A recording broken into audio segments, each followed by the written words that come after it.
Thank you both for being here for the event today entitled Voting in a Pandemic. So we have first Dr. Kosar, who is a resident scholar at the American Enterprise Institute, where he studies the US Congress, congressional oversight, the administrative state, American politics, and the US Postal Service.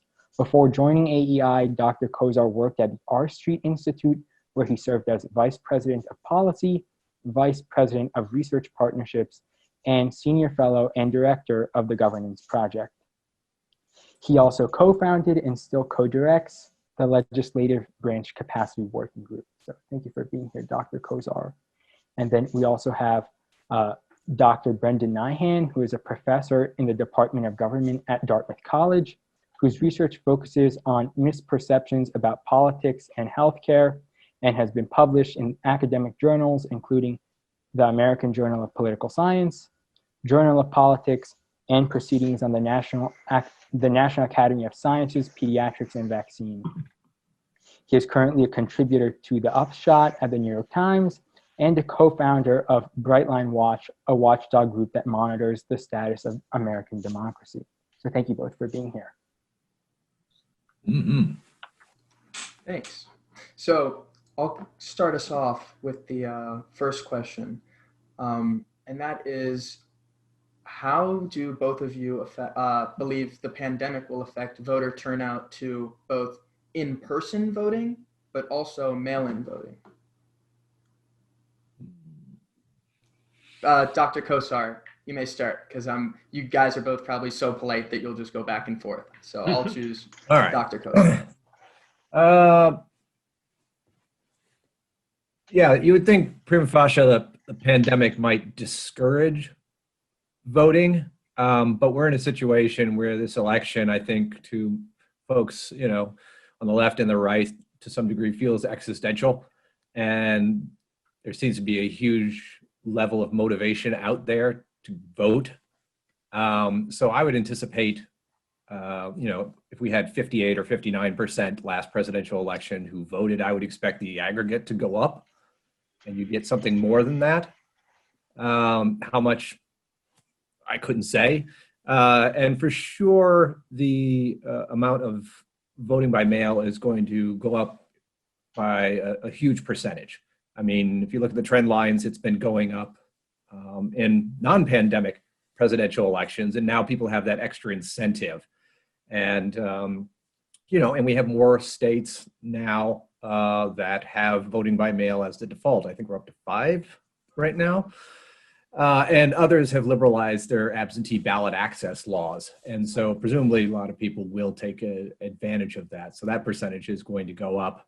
Will the percentage who show up in person go down? I would guess probably a little bit, but it kind of depends what our base number is, by how much the aggregate goes up. Yeah, I'd agree with all of that. It's hard to engage in long-range forecasts of turnout, and people's self-reports aren't always accurate, but people express a high degree of interest in this election and motivation to participate. So, and given the way that both sides are perceiving the stakes, I think it is likely that those turnout levels will be very high. And 100% there will be much more mail voting. That's going to create all sorts of challenges and problems that we can talk about. I was part of a task force that released a committee report about how to protect the legitimacy of the election. One of the concerns was that the surge in vote by mail would overwhelm jurisdictions, making it harder to count the ballots as fast as people have become accustomed to in the past. That would create a period where people were waiting for the results, which they're not accustomed to, although there's no reason you have to know on election night. That's not like written into the Constitution or anything, but this delay, while those votes are counted, could create an opening for misinformation attacks on false claims of elections being stolen and so forth. So voting by mail is going to introduce a lot of complications, particularly in the jurisdictions that are less well prepared. It seems to vary a lot by state and even at the local level. And if I could just add one more small thing to that, it's going to be interesting to see that of those people who request an absentee ballot via mail, how many actually return it by mail or by other means? you can take it to the elections office. You can take it to drop boxes. I think last 2016, it was something like 24 million people requested absentee ballots by mail, but I think only 8 returned them by mail. And so what we get this year is not clear, not least because the whole topography is shifting. I mean, you have lawsuits over whether drop boxes can be used in certain places. Other states are putting more out. So there's a lot of pieces that are moving. Thank you for that, both of you. And I have just a general question here about the two campaigns, the Biden campaign and the Trump campaign. How do you see the campaigns leveraging the pandemic into their messaging? You want to start with that, Brendan? Sure. Well, let's see. I mean, the Trump approach is mostly not to talk about it, which is, normal. When an issue is not advantageous to a campaign, the normal thing they try to do is change the subject. And so the president's campaign has not talked about COVID much. Certainly when the issue comes up, the president tries to say it would have been worse if not for the steps he took. The Biden campaign points to the severity of the pandemic here in the United States and says, we have many more deaths per capita than a number of other countries. That Trump's administration's response has been, uniquely harmful, and that in turn is causing, more economic dislocation because we can't safely reopen and so forth, right? So it's very much affecting the issue terrain in ways we wouldn't have expected earlier this year. Presidential elections are largely, at least statistically, referenda on the state of the economy, right? That's the kind of general political science finding here. The incumbent says if the economy is good, if the economy is bad, the incumbent tries to change the subject. Here, the economy is bad in the sense that we had this big downturn, but then there's been this uptick as there was a partial reopening. So what it means to have a good or bad economy in this context is scrambled. And it's not clear to what extent voters blame Trump for the state of the economy itself, the way they normally would if an incumbent was presiding over a year that had the trajectory of this year, right? So it's a very complicated situation. But I think overall it's probably played to Biden's advantage, and it's allowed him to make the campaign more about an issue that's unhelpful to Trump, as opposed to what might have been the campaign if the economy was better, which was, it was looking more like it would be a campaign about the state of the economy versus a critique of Trump as a person, right? And the terrain has shifted because of the pandemic. Actually, I was just going to hop in on that. One thing that Trump has done on the messaging has been, early on, he famously said, kind of only I can reopen the economy and that sort of stuff. But he's now shifting responsibility. And, he got in early on the kind of demand for people to reopen and stop the shutdowns, and he started cheering them on via Twitter. And so he's putting them on their side. After formally claiming he was in charge, he then said, oh, I'm not in charge, really.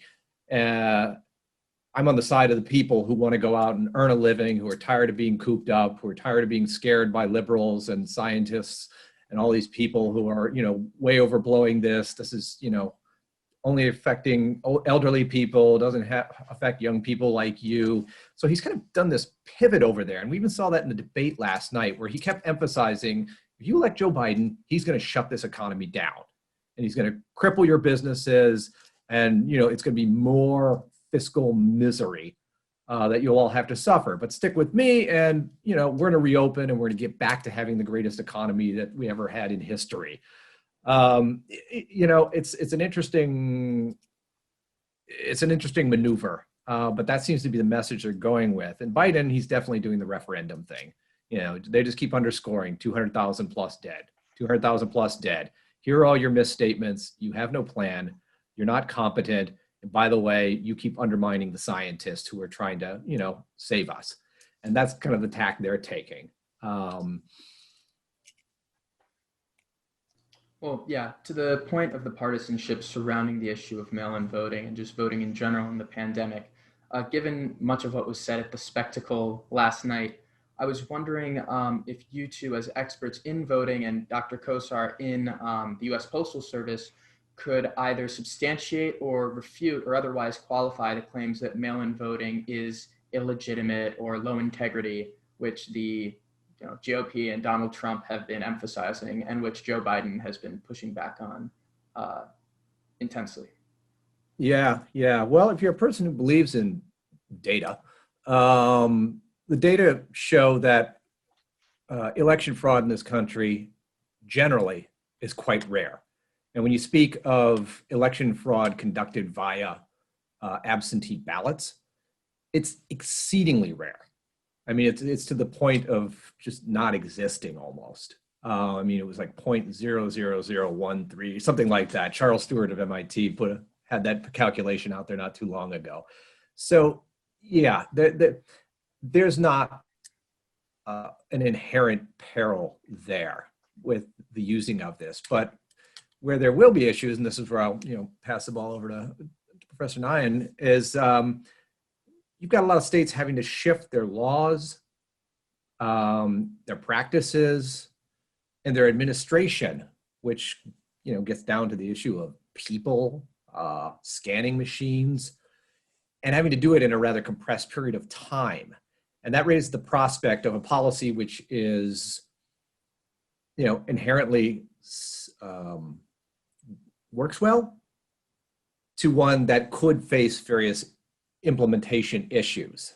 And there, I'll pass it off. Yeah, no, I'd agree with that. The first point to start with is just that voter fraud, widespread voter fraud, is a myth. There's been a decades-long campaign to convince people it's prevalent. It is not. This is not a controversial view. Ben Ginsburg, who was the top Republican election lawyer in the country, represented George W. Bush and Bush v. Gore, just wrote an op-ed upon retiring saying, sorry, there is no widespread voter fraud, right? And this is like the top Republican election lawyer in the country.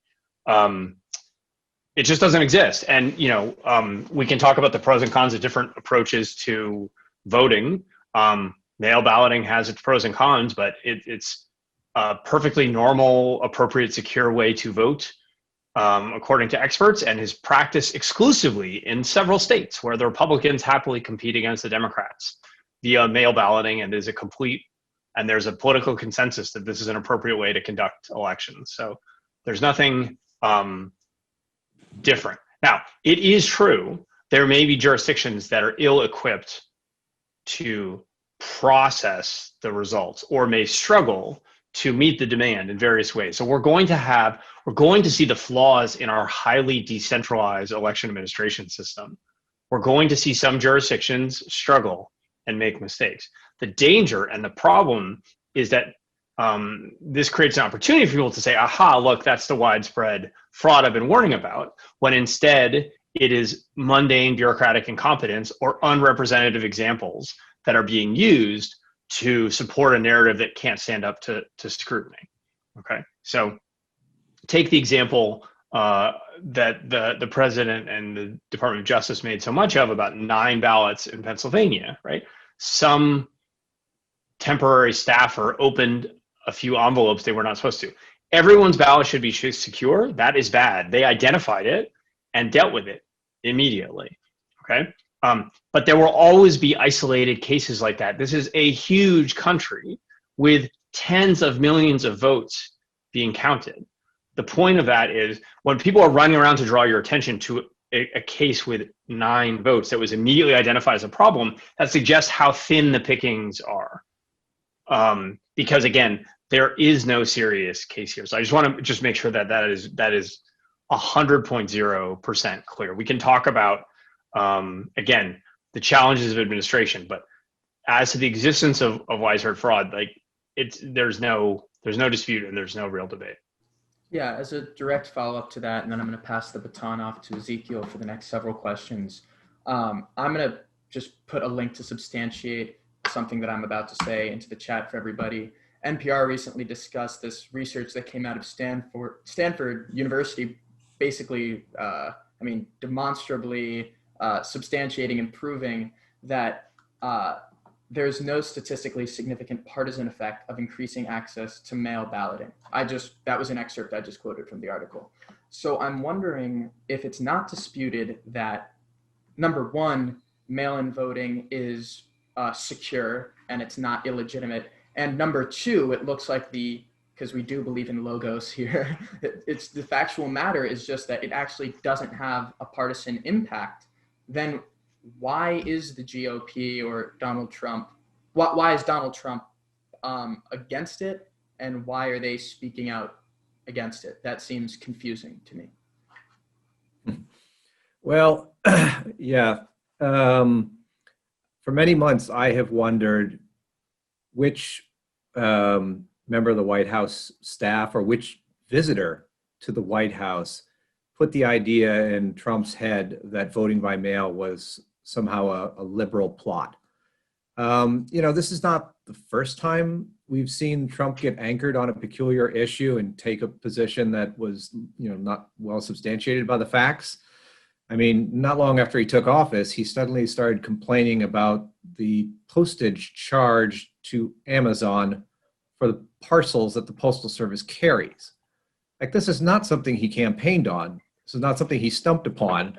This was not an issue that was, in the headlines. Like, somebody got in his ear, and being who he is, he just simply goes out and tweets. And when he starts saying things, he has a temptation to double down. He may pivot and disavow it all ultimately, but in this case, he has just simply doubled down again and again and again, and he keeps repeating it like he did in last night's debate. And there was an interesting story in the Washington Post today that indicates that he's taking this position could actually be really hurting his party, because the early data show that in terms of requesting absentee ballots and returning them, in battleground states, the Democrats are greatly leading the Republicans. And it didn't have to be this way.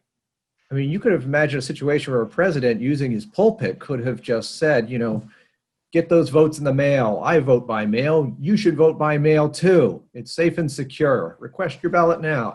He could have been running with that.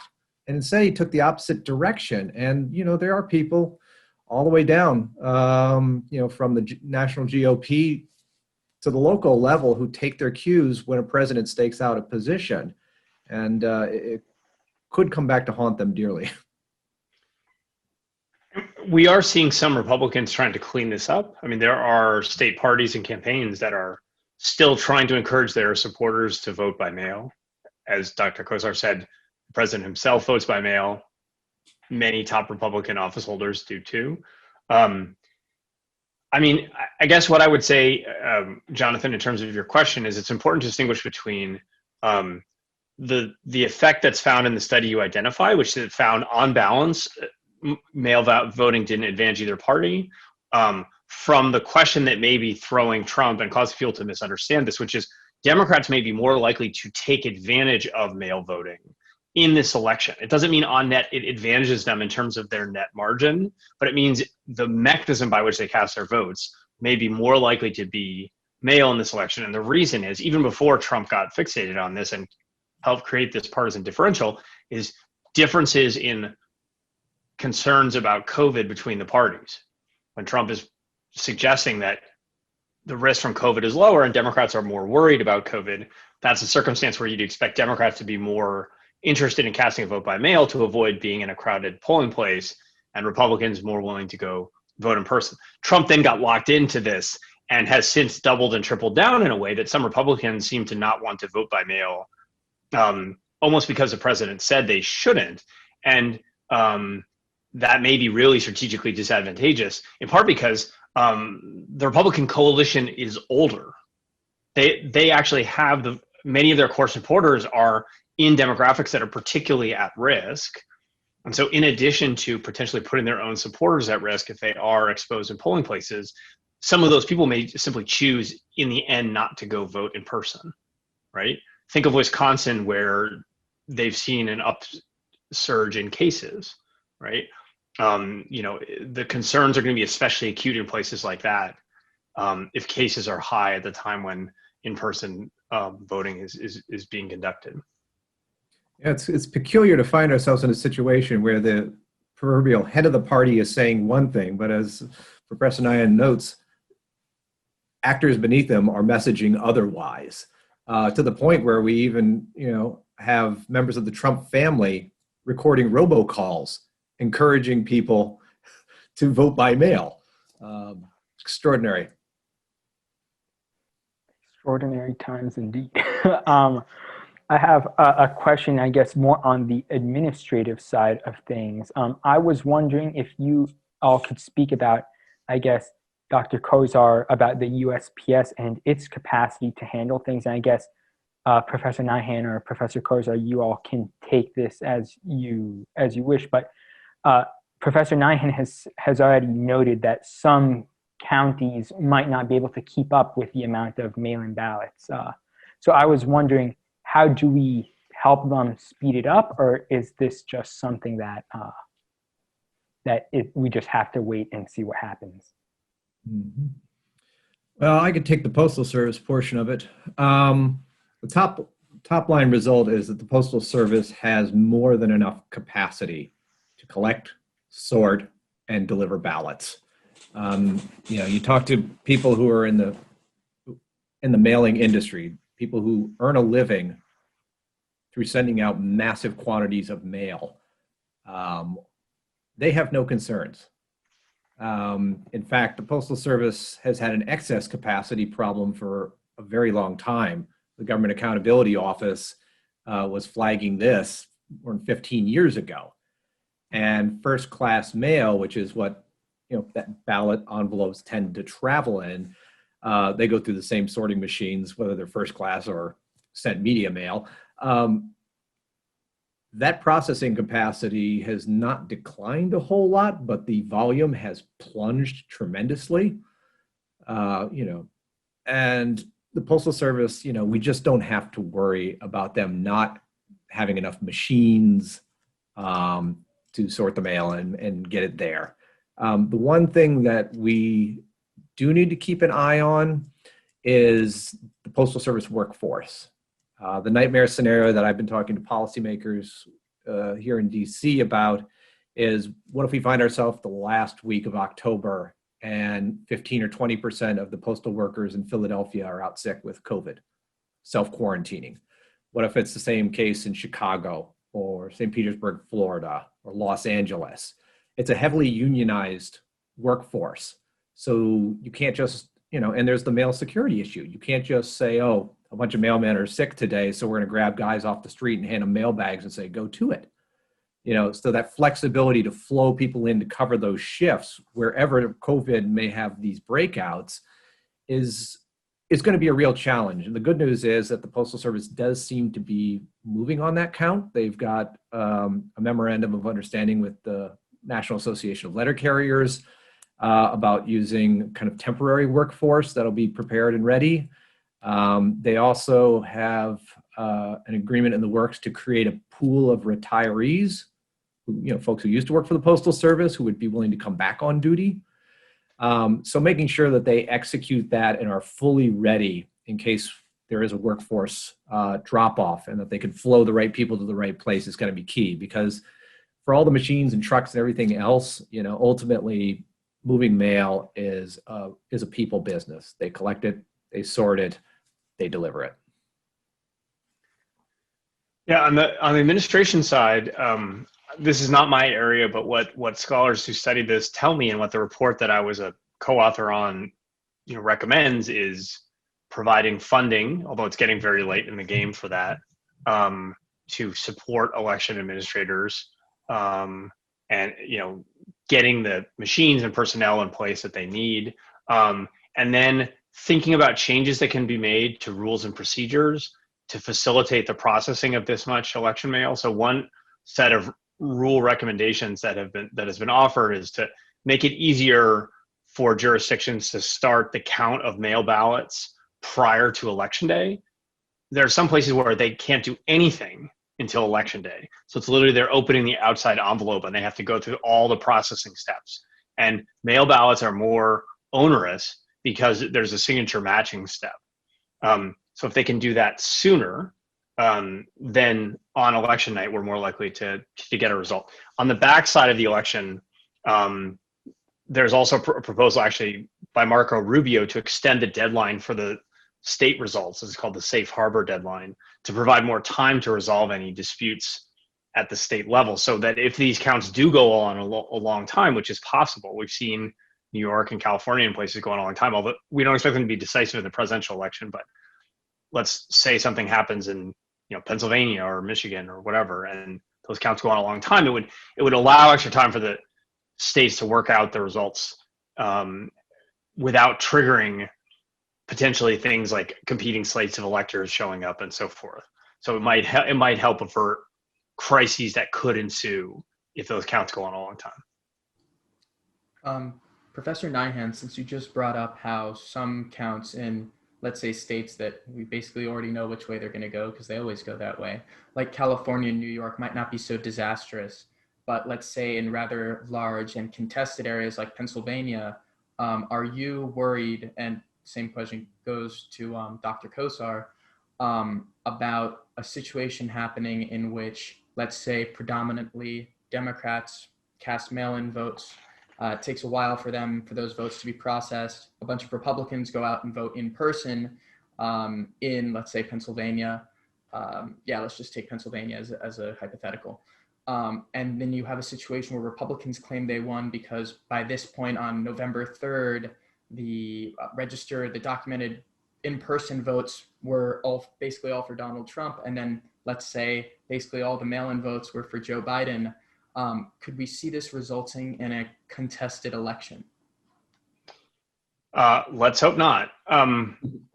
This is what's been called the blue shift, or sometimes the red mirage, where in recent elections where Democrats have been more likely to take advantage of vote by mail, we've seen, as those votes are recorded, increasing Democratic margins over time. And the concern, right, is on election night, when all the in-person votes have been counted, and those mail votes may still be in the process of being counted depending on the state or jurisdiction, that it will appear that Donald Trump is ahead when actually he has lost when it comes to all the votes, all the valid votes that were cast.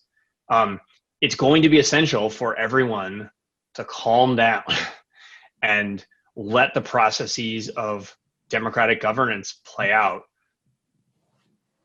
Every vote counts regardless of when it is counted in the process. It does not matter. Your vote is not presumptively more valid because it was cast in person versus by mail. Any attempt to short circuit the full counting of eligible valid votes would be an attack on our democratic process itself, full stop. It's going to be important, though, for people of good faith on both sides and the media, though, to make this really clear that night, to make clear how many votes are likely outstanding and to not frame the process as those votes are being counted as somehow illegitimate, or those votes as presumptively less valid than those that were cast in person and have already been counted. That's going to be a challenge when the president is engaged in a months-long attack on legitimacy of the election process. It's a real vulnerability, and it's going to depend on people of good faith on both sides, right? After the president's irresponsible and dangerous comments of refusing to commit to a peaceful transfer of power, we saw a number of Republicans, at least in principle, affirm their commitment to the peaceful transfer of power. That's great, but we're really going to see who's serious about these kinds of commitments under pressure in moments like this. That's going to be the test. We're going to see who the people are who really are committed to the rule of law and not trying to overturn results based on various kinds of machinations. I don't think these kinds of scenarios are more likely than not, but they're far more likely than they ever have been in my lifetime, and that should scare everybody. It's really, really serious. My colleagues who study democratic erosion in other countries are highly alarmed. And unfortunately, this is just, that is not a partisan statement. That is just the nature of the reality we currently live in. Yeah, I just posted in the chat box, hopefully for all panelists and attendees to see, an article that made me feel a little less worried about the red mirage blue shift situation. It was something Charles Stewart of MIT wrote in the Wall Street Journal the other week. And he emphasized that many states do allow, when ballots are coming in, for them to be open and like all ready to go and scan.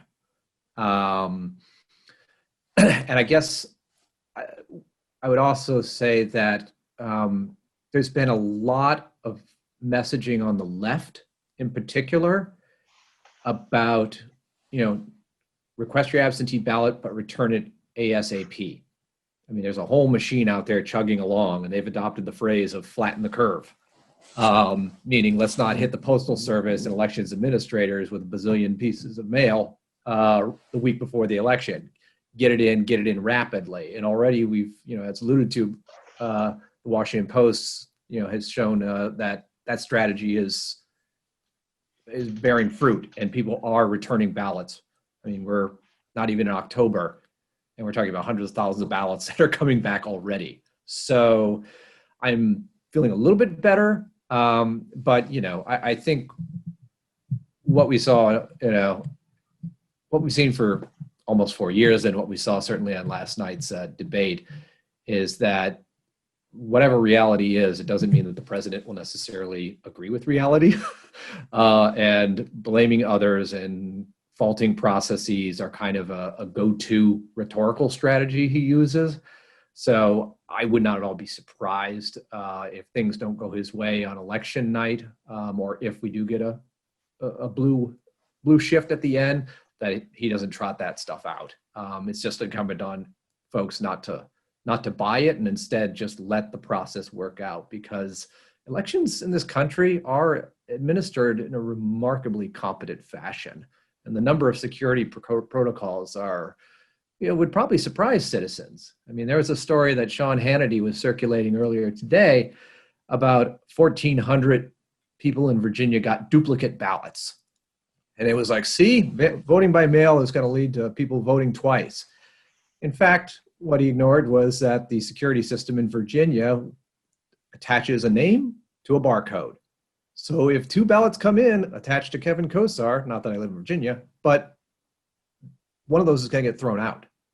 And it's also possible that, I could be getting a visit from the election administrators or the state asking me, why did I do this? So that's what I got on that. Yeah. And by the way, that same logic applies to the Attorney General's claim that foreign powers could send fraudulent ballots through the mail, right? The security protocols in place make that presumptively impossible. No one credible thinks that's a serious threat. That's definitely good to hear. Dr. Kosar, you mentioned the debates and how ballots are already being sent in. I was wondering how the pandemic and mail-in voting has affected the political debates and their importance in this election.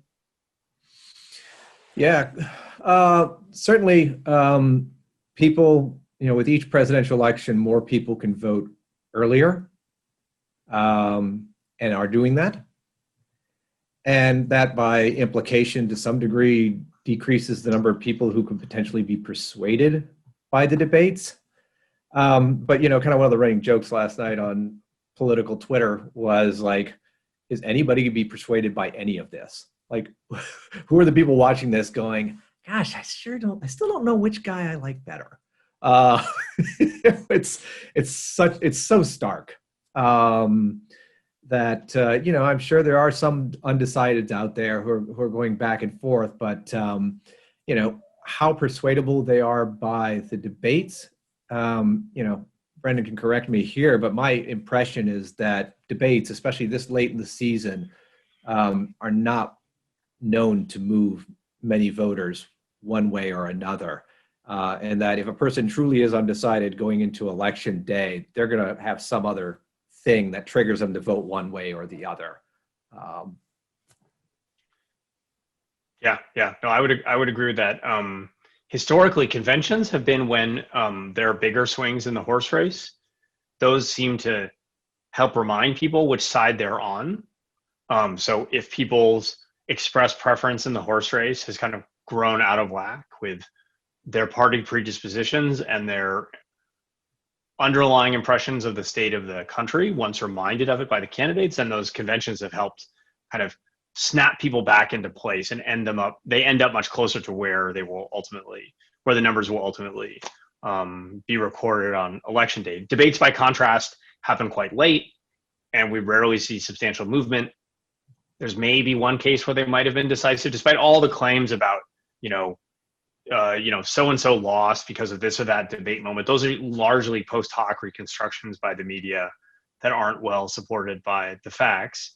Again, the 2016 through 2020 process has taught us to never say never, but the general empirical regularity is debates don't matter much. And so just to build on what Dr. Kosar said, undecided people who are truly undecided are less, at this late stage, are typically much less interested in politics. The kind of person who is able to live this long in the Trump presidency and still not be sure if they're voting for or against him probably doesn't want to watch a debate for 90 minutes.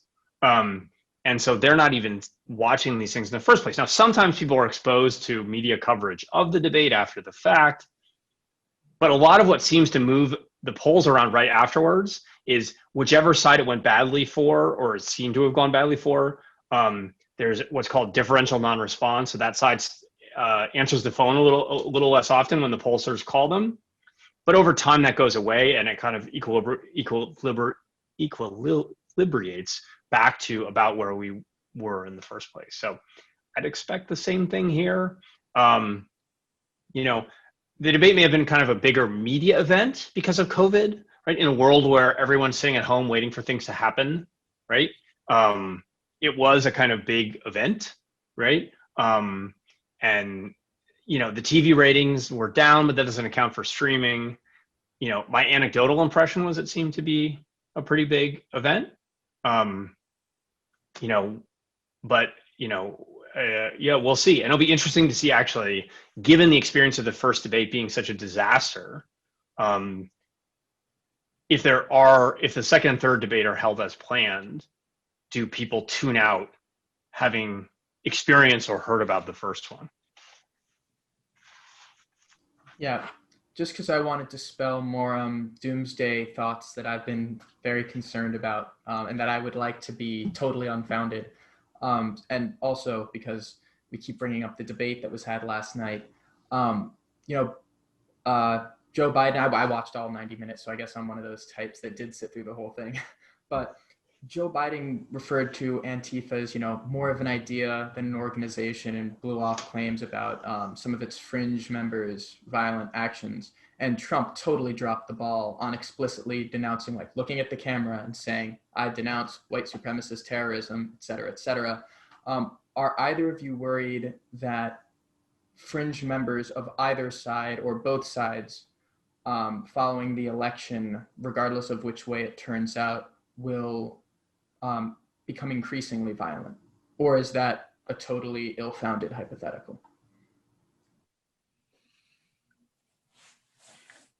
I think sporadic political violence is likely. I mean, we've already been living through it. It can certainly happen on both sides. We've certainly seen that. At the same time, only one side has their leader encouraging extremist elements to the same extent. I'm just not going to impose symmetry here where it doesn't exist. The president's played footsie with white supremacists and extremist groups for 4+ years. Don Jr. was, live streaming to his supporters saying we need an army of poll watchers to make sure the election isn't stolen. I think people are very worried that armed people could go into polling places or vote counts or things like that, that those kinds of things are unfortunately not out of the realm of possibility right now. And I desperately hope that I'm wrong. But when you're saying the election is being stolen to heavily armed groups of people who are inclined towards a conspiratorial mindset and think that, there's an ongoing conspiracy against them, that's dangerous, right? You are just pouring gasoline on a fire. And I think you're right to be worried. What form that exactly takes and to what extent we see it, I don't know. But I think it's a very serious concern. Yeah, I would feel some relief if there was a bit more communication from the FBI about how it is preparing for this possibility. I mean, is it keeping an eye on chat groups? Is it doing this, that, and the other? Because going back to my original characterization, I think that there are people in this country who really feel this election is an existential issue. And that oh my God, if my person doesn't win, the republic dies. I know people on the left who feel that way. Like democracy is broken and we're in darkness if Trump wins again. Everything is lost. People feel that way. Is it possible some of them could be triggered to go out and do something bonkers? Yeah, it's always possible. Absolutely. And certainly, as Professor Nyhan spoke, there's certainly a lot of dog whistling and other stuff going on the right. And, I don't think anybody wants to see a scenario where, middle-aged men toting rifles start showing up at polls and volunteering that they're going to be citizen militia guards. That's going to create panics, and it could, some sort of catastrophic accident where innocent people get killed because you have people showing up with guns who are not necessarily well trained to use them. And so that would make me feel better if I had a better sense that we had a plan. I feel terribly for the elections administrators. I mean, their job is challenging and high stakes enough. They really shouldn't have to worry about somebody, coming and lobbing a Molotov cocktail into a polling place or into their offices where the ballots are stored. And then I will go ahead and ask one more question before we get to audience questions. So if you're in the audience and you have a question, please type that in the Q&A box. My question is, how do you see COVID and I guess the 2020 election affecting the future of elections in the United States? Very open-ended question.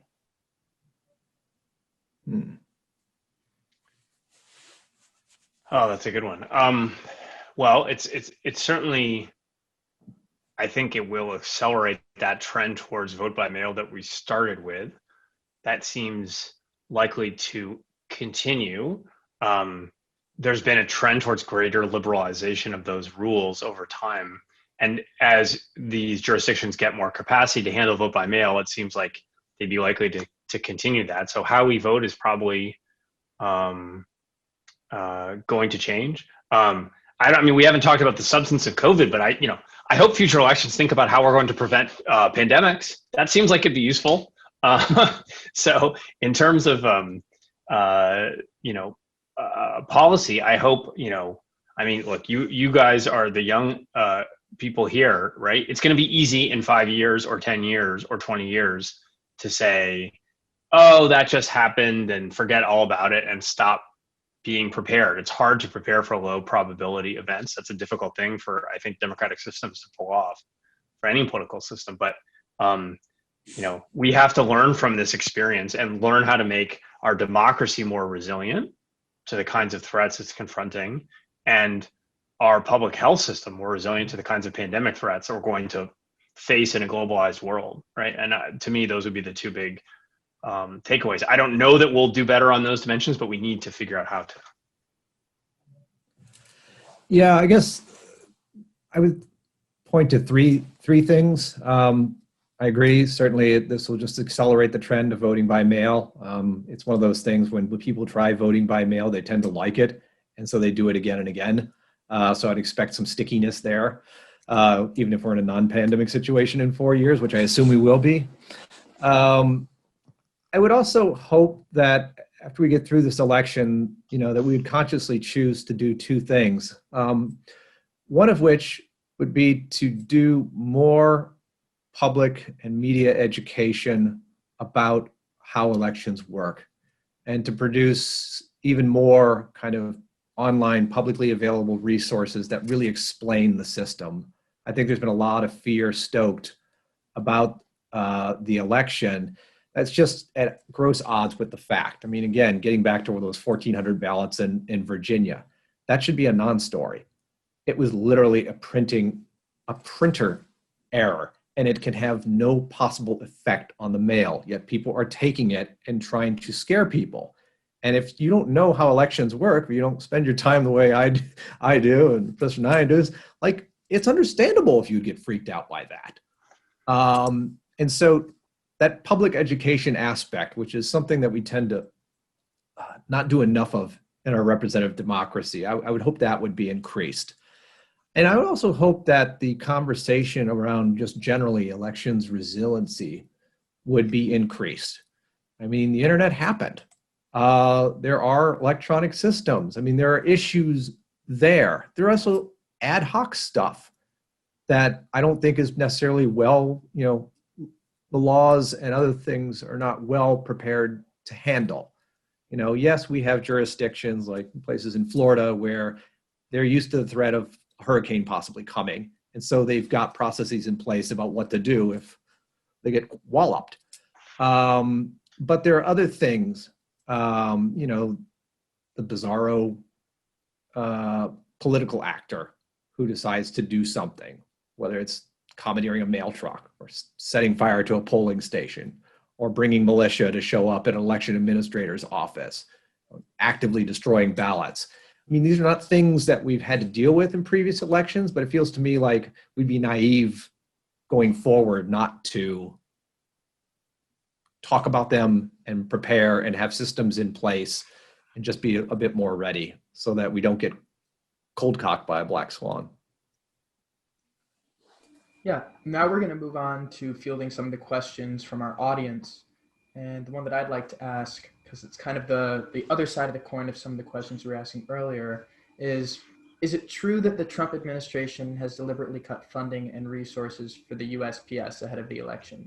So kind of the inverse of what the Republicans are saying about the risk of fraud, but on the Democrat side, perhaps. Yeah, the answer is no. The Postal Service is a self-supporting agency. It's a government corporation. It doesn't get appropriations. It gets a very tiny amount of money each year to cover its costs for delivering free mail to the blind and costs it incurs related to delivery of overseas ballots. But that's literally a rounding error. It's chump change to them, and that has not been messed with. And so Postal Service itself financially has right now $14 billion in the bank, which is more cash they've had on hand in a very long time. And so, yeah, they're financially well prepared to get us through this election and get us through the holiday season and to keep chugging all the way through next year. Thanks for answering that one. Ezekiel, if you'd like to pick the next. Yeah, so this is a question from one of the attendees. Which state is currently best equipped for mail-in voting, and which one seems the most likely to fall into chaos on election day? Oh man, I don't know if you have the right. I'm not the right political scientist for this. I don't know if Dr. Kosar is. I mean, the vote by mail states are the obvious example of the ones that are prepared, right? So Colorado will be fine. Oregon will be fine, right? As far as the ones that are the least prepared, I've heard the most worry, I think, of the battlegrounds about Michigan and Pennsylvania, maybe, but I don't have enough granular knowledge to really answer beyond that. Yeah, Dr. Kosar, feel free to save me here. Yeah, no, I'm in the same boat, and it's also an issue of that there are variables that could affect election administration that are up in the air right now. Most prominently, the many lawsuits that are being filed about particular procedures. If, for example, somebody sends in their ballot but fails to put it in the security envelope before sending it in, putting it in the main envelope, do you count that or do you not count that? There's lawsuits about that. There are lawsuits about, is it a pre-existing condition? If you have a pre-existing condition, it makes it more likely for you to die from COVID. Does that give you a right to request an absentee ballot? And these things are up in the air right now, and how quickly they're decided, and how able states are to move to deal with that. And then you throw in the factor of, like, is it a state that is a toss-up state? Is it a district that's a toss-up district? And I've put all those variables together, and I've not done that, so I can't say, like, yeah, that one spot Kenosha or that one spot there is the one that's most likely to, like, blow the whole system up. Thanks. Perhaps the next question is one that you are both have more granular insight into, and you guys already both discussed this a little bit by stating that our election integrity, even with increased mail-in voting, is safe from foreign actors. We already brought that up. However, if an antagonistic foreign regime were to try to tamper with the election results or rollout, what vulnerabilities in our voting system would they at least try to target?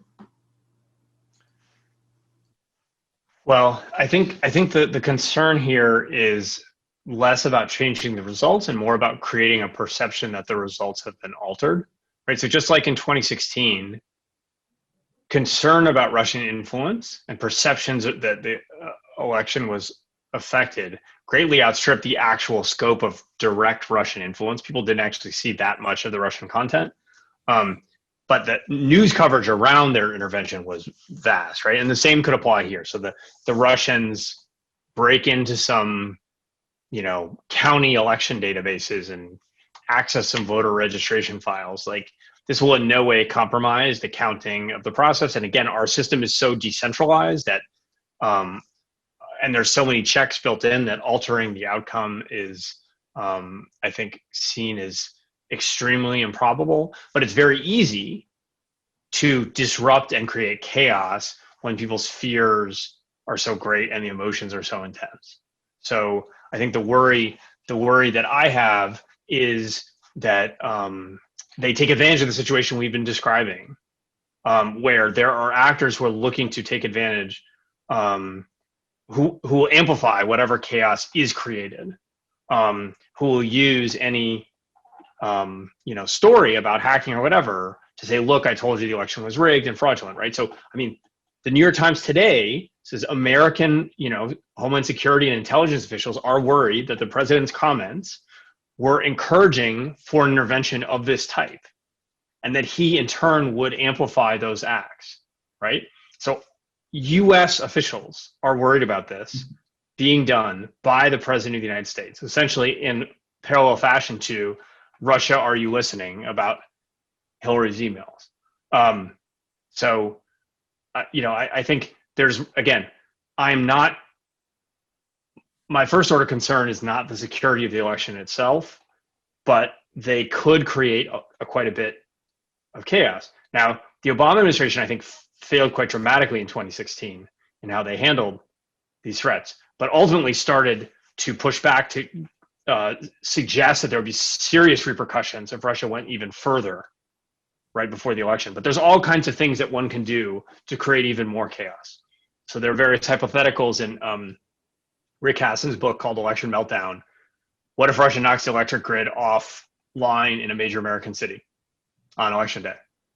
There's no procedure in our system for rerunning an election. No one knows, right? What if Milwaukee has no power, right? That's certainly within the scope of Russian capabilities. Would the president retaliate? Would he deter them? We don't know. That would be an incredibly hostile move and dangerous, and we could certainly retaliate in quite devastating ways with our own kinds of cyber attacks, but those are the kinds of things you would have to consider. And again, I worry much more about that kind of destabilizing, chaos-producing intervention than manipulating the results. Yeah, I agree. I think the attack on perceptions the general view of legitimacy through the spread of misinformation is the number one threat. I think it's also possible to use misinformation to potentially create some last minute confusion. If you're able to push out electronically that, the polling station is in fact going to be open also tomorrow, not just today, and people put it off and don't show up and vote, that sort of mischief. And I guess I would say, not to get into too dark of a place, but, the possibility of, Russia encouraging sort of lone wolf attacks and crazy making. And that could take any number of forms. It's to encourage a guy to call in a bomb threat to the election administration facility, showing up and just simply shooting up a polling place, which scares the hell out of everybody on, the morning of election day, and nobody wants to show up at a poll for fear that they might also be a victim. Taking a large truck along a major traffic artery and simply wrecking it there and disrupting traffic, which could create issues with people being able to get to the polls, things that are done strategically to create this chaos and then magnified through social media and other sort of stuff that makes people get really freaked out. And yeah, as alluded to, the cyber capabilities, we've got places that have had ransomware attacks recently, not on their elections, but could they pull that off too? Well, that got a lot darker because I hadn't imagined all those potentialities, but I guess I am appreciative that I'm cognizant of them. Yeah. Sleep well tonight. We're full of good cheer. Dr. Kosar, I couldn't sleep very much after the president's comments at the end of the debate last night. So I don't know that I'll be sleeping better tonight. So I guess the last question that we might have before we get to 6 is, if you could institute one reform at the USPS, what would it be and why? Oh, well, that's a good one. I think it would be, and this is getting into the weeds, the Postal Service has something called the Retiree Health Benefits Fund. It's got between $40 and $50 billion in it. And this fund was set up so that as postal workers retire, the Postal Service will be assured to have money on hand to pay for their health benefits. So it's very similar to a pension fund. Right now, that fund is scheduled to go bankrupt in 10 years. And the Postal Service is not bringing enough money to feed that kitty. What I and some folks on both the right and the left would love to see done is for the Retiree Health Benefits Fund to allow a portion of it, 25%, 33%, be invested in index funds. Because right now, all that money is sitting in US Treasuries, where it earns a very tiny rate of return. And it's basically guaranteed to go bankrupt with that investment strategy. No pension funds in this country, virtually no pension funds are tucked entirely in Treasury securities, which bring like 2% or something like that. That's suicidal. And if that was fixed, we could make sure that postal workers had nothing to worry about. We could make sure that taxpayers would not have to worry that one day when this thing goes bankrupt, the bill will be handed to taxpayers. And it would just reduce a lot of pressure on the Postal Service financially.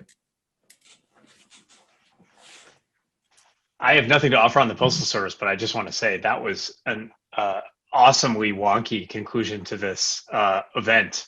And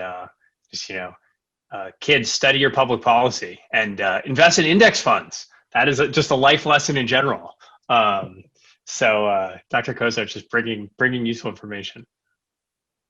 So we are at 6 o'clock. So I just want to thank both of you for being here. And if you all have any closing remarks that you would like to say, feel free. No, thanks very much, you guys, for having us. And I hope everyone votes. Let's end it with that. Make a plan for how to vote. That's right. Make a plan for how to vote and do your fellow citizens a favor and don't spread misinformation or skeezy news. That too. All right. Well, thank you both.